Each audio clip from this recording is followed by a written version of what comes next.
So, hello friends and welcome back to our channel Alpha Classes because we know your problem. Myself दिव्यांग भारद्वाज, यहाँ पे मैं आपको पढ़ा रहा हूँ क्लास 6 की हिस्ट्री। चैप्टर 4 हमारा चला हुआ है, ठीक है ना। लास्ट हम चैप्टर 4 का आज हम कंप्लीट कर देंगे।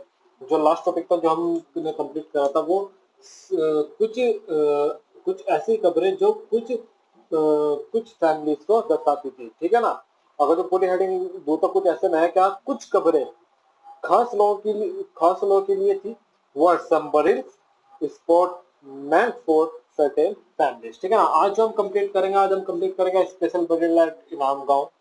What skeleton tell us, skeleton study tell us, occupation of Inamgaon elsewhere. और रही क्वेश्चन आंसर की बात तो ये आपको पता ही है, वीकेंड पे जितने भी हमारे चैप्टर कंप्लीट हो जाते हैं उससे हम करते हैं, ठीक है ना। तो आज हम ये सब टॉपिक जो है वो कंप्लीट कर देंगे, ठीक है ना। चलो बिना टाइम गवाए स्टार्ट करते हैं। इनाम गांव में एक विशिष्ट कब्र, स्पेशल बरील एट इनाम गांव, ठीक है ना। देखो, भीम की सहायक जो नदी थी, जो भीम की सहायक नदी, ठीक है ना।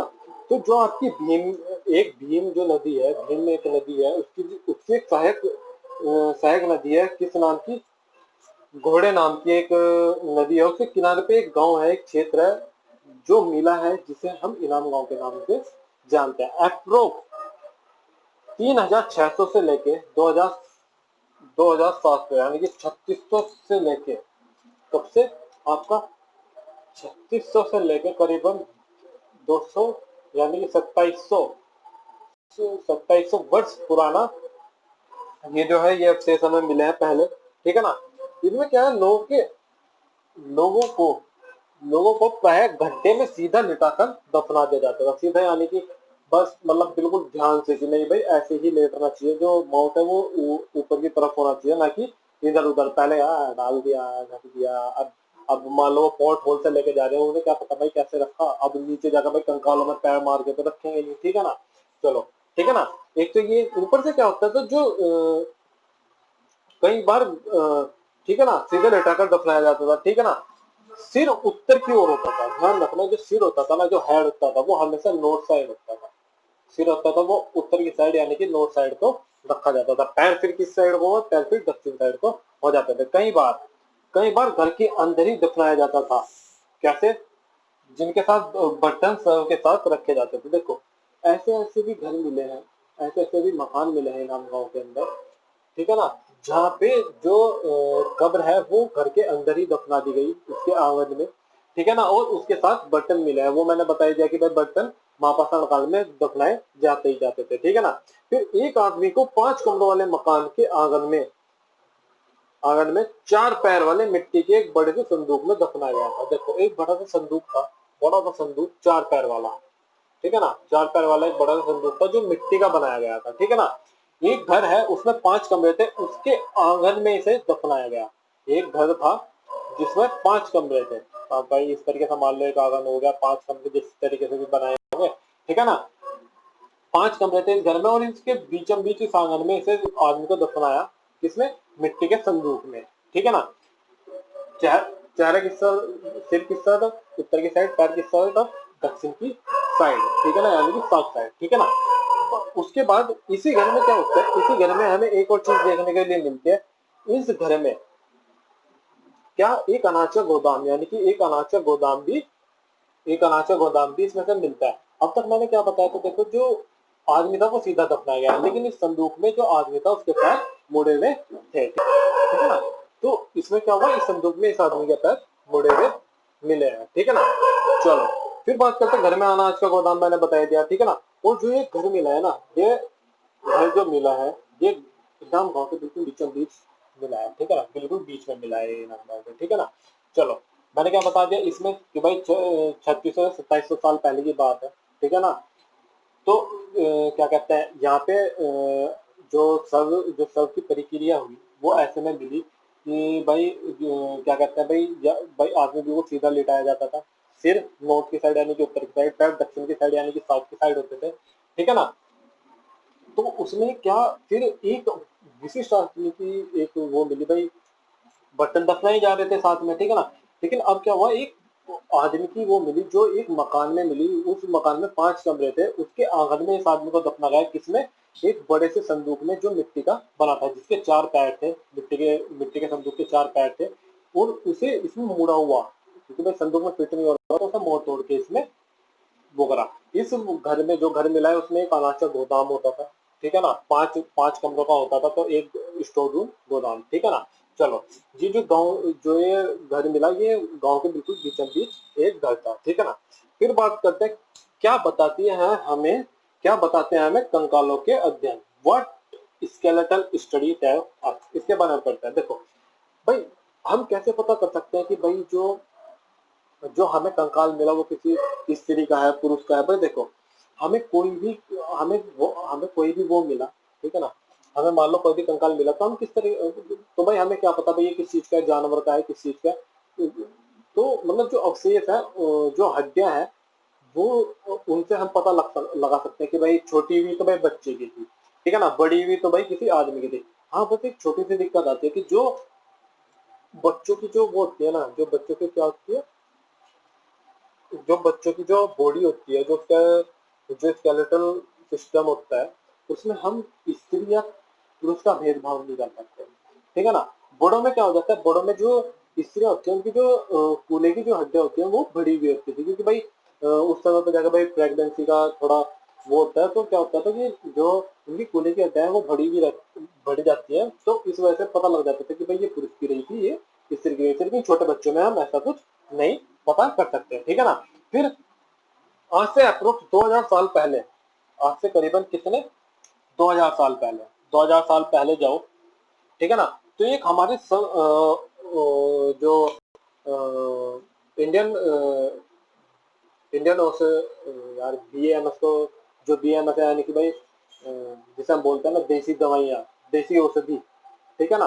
तो उसमें अगर जो हम जाएं, ठीक है ना, यानी कि अगर जो, हाँ, अगर जो हमारी वैद्य उसमें जाए, वैद्य शिक्षा में, पुराने उसमें, तो हमारे उसमें एक सबसे बड़ा नाम आता है चरक का, चरक, ठीक है ना।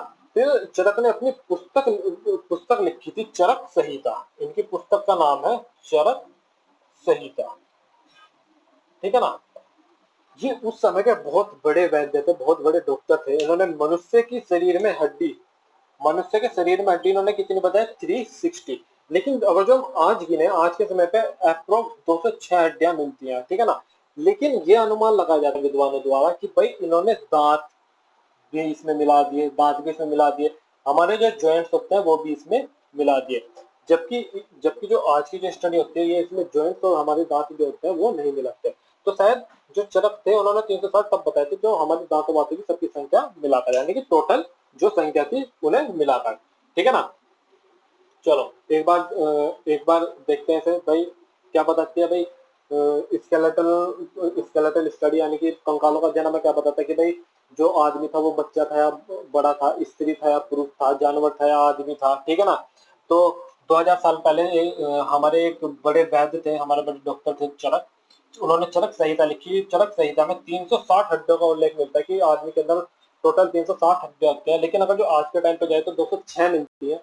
लेकिन विद्वानों ने हिसाब लगाया कि इन्होंने सारी टोटल जो हड्डियां होती हैं, इन्होंने इसमें दांत, हमारे जॉइंट्स भी इसमें मिला के तब बताई होगी, ठीक है ना।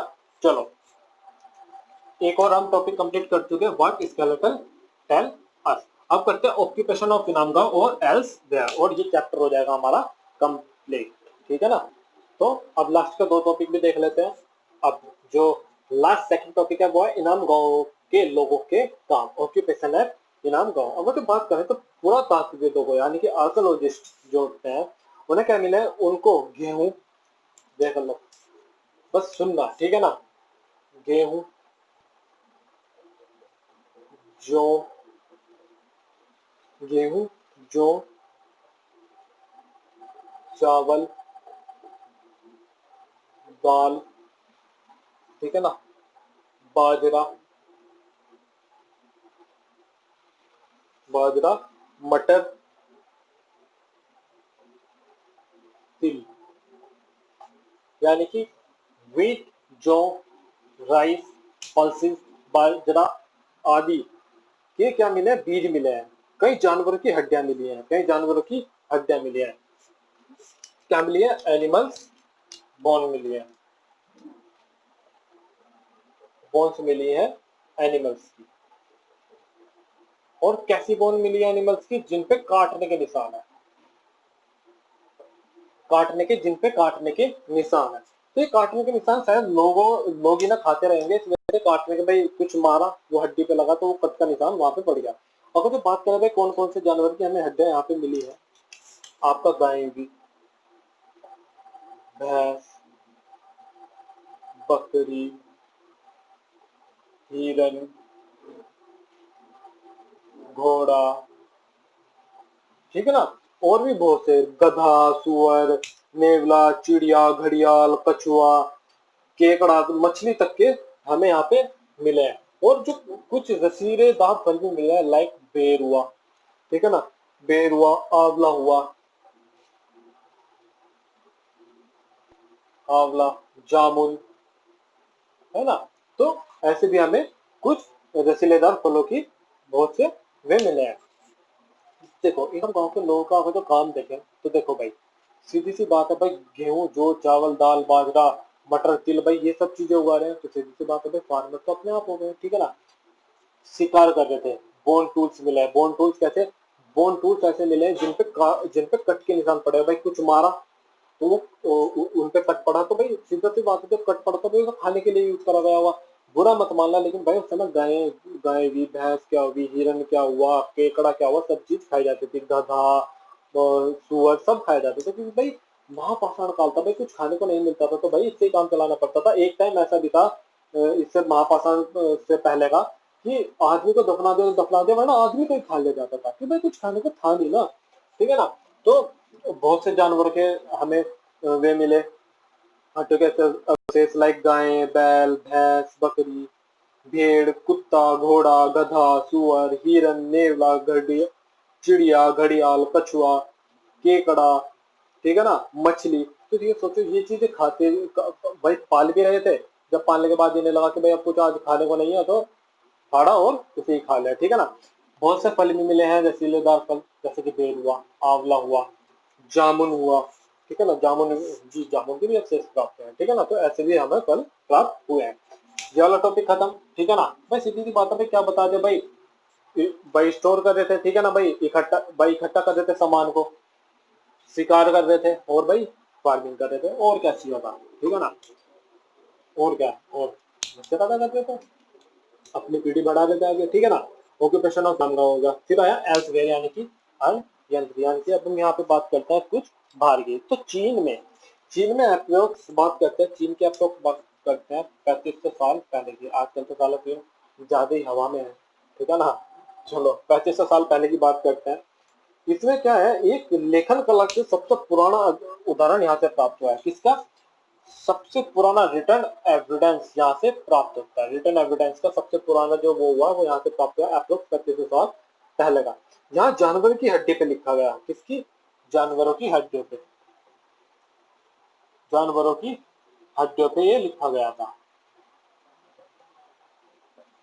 जानवरों की हड्डियों पे लिखा जाता था, ठीक है ना। ये जो लेख थे जानवरों की हड्डियों पे लिखा जाता था, और ये लिखा क्यों जाता था? जो जानवर की हड्डियों पे जो लिखा जाता था, इसे और हम कहते थे भविष्यवाणी करने वाली हड्डियां। क्या कहते थे? भविष्यवाणी करने वाली हड्डियां। इंग्लिश में बात करें तो ओरेकल बोन, हिंदी में तो याद ही रहेगा, क्या बोलते थे? भविष्यवाणी करने वाली हड्डियां, ओरेकल बोन। अब देखो क्या होता था, इसमें किसी ने भविष्यवाणी कर दी कि किसी राजा की भविष्यवाणी चल रही है, तो ये पूछ ले कि भाई मेरे बच्चे में क्या होगा, पुत्र होगा या पुत्री होगी। उन्होंने लिखा भाई पुत्र होगा, एक हड्डी, मान लो ये हड्डी है जानवर की, उस पर लिखा भाई पुत्र होगा। इसे था के उसमें डाल दिया, किसमें? आग में डाल दिया। तो आग में जब ये तिड़कता था ना, यानी कि जितनी भाई आग में डाला, आग में डाल के क्या होता था, ये तिड़कने लगती थी। तिड़क के भाई इसमें क्या होता था, दरारें पड़ जाती थी। तो फिर जब आग बुझ जाती थी, उसे बड़े ध्यान से निकाला जाता था, उस हड्डी को बड़े ध्यान से देखा जाता था भाई, दरारें बड़े ध्यान से देखते थे। जो भविष्य में जो भविष्यवाणी करते रहते थे, यानी कि जिन्हें भविष्य वक्ता बोलते थे, जिन्हें फॉर्चून टेलर्स बोलते हैं, जो फॉर्चून टेलर्स थे, जो भविष्य वक्ता थे, वो बड़े ध्यान से उनकी दरारों को देखते थे और भविष्यवाणी करते थे। भाई सीधी सी बात है, ऐसे बॉन्ड पे कौन सी वो होती है भाई, मुझे भी नहीं पता, ठीक है ना। तो सीधी सी बात है, तो जो भविष्यवाणी थी वो कभी कभार गलत भी जरूर होती थी, ठीक है ना। राजाओं के शहरों में बड़े बड़े महल बनाकर रहते थे राजा जो थे, बहुत बहुत दौलत, बेशुमार दौलत उन्होंने इकट्ठा कर रखी थी। बड़े बड़े नक्काशी किए हुए कांसे के बर्तन उनके पास होते थे, ठीक है ना। और बस एक चीज का ध्यान रखना भाई, देखो यहाँ पे भी आया कांसे का, कांसे के सजाए हुए बर्तन इनके पास मिले हैं। कब? 3500 वर्ष पहले की बात कर रहे हैं, कांसे के बर्तन मिले हैं, वो भी सजाएदार। लेकिन लोहो ये भी नहीं जानते थे, आयरन ये भी नहीं जानते थे, ठीक है ना। यहाँ पे जो सबसे मेन बात है जानने की वो यही है कि जो सबसे पहले जो रिटर्न एविडेंस मिलता है वो 3500 साल पहले मिलता है चीन में, जिन्हें जानवरों की हड्डियों पे लिखा जाता था, जिन्हें हम क्या बोलते हैं, भविष्यवाणी करने वाली हड्डियां या फिर ओरेकल बोन्स, इंग्लिश में ओरेकल बोन्स और हिंदी में भविष्यवाणी करने वाली हड्डियां। उन पे क्या करते थे, उन पे कुछ लिखा, आग में डाला, आग में से जब बाहर निकाले तो उसकी दरारें देख के, जो भविष्य वक्ता होता था, जो फॉर्चून टेलर होता था, वो बड़े ध्यान से उन्हें देख के भविष्यवाणी करता था। तो सीधी सी बात थी कि कभी कभार वो भविष्यवाणी गलत भी रहती थी। चैप्टर आपका 4 यहाँ पे कंप्लीट करते हम करेंगे चैप्टर 5, क्लास 6 की हिस्ट्री का कल से हम चैप्टर 5 स्टार्ट कर देंगे, ठीक है ना। क्वेश्चन आंसर वही वीकेंड पे जितने भी चैप्टर आपके कंप्लीट हो जाएंगे, आई थिंक 3 चैप्टर कंप्लीट हो जाएंगे, तीनों के हम जो है वो करेंगे आई थिंक फ्राइडे में, ठीक है ना। क्योंकि सैटरडे में जो है आपकी वीडियो कॉल पे जो डाउट होंगे वो क्लियर होंगे वीडियो कॉल पे, ठीक है ना। और बस इतना ही, ठीक है आज के लिए, ठीक है ना। चलो आज के लिए इतना ही, कोई डाउट हो तो मेरे को कमेंट में बताना, हैंड रिटन नोट्स आपके प्रोवाइड मैं आपको करा देता हूँ आज ही, ठीक है ना। Thank you, have a nice day, have a good day, stay safe, stay home, stay safe, thank you, have a nice day, have a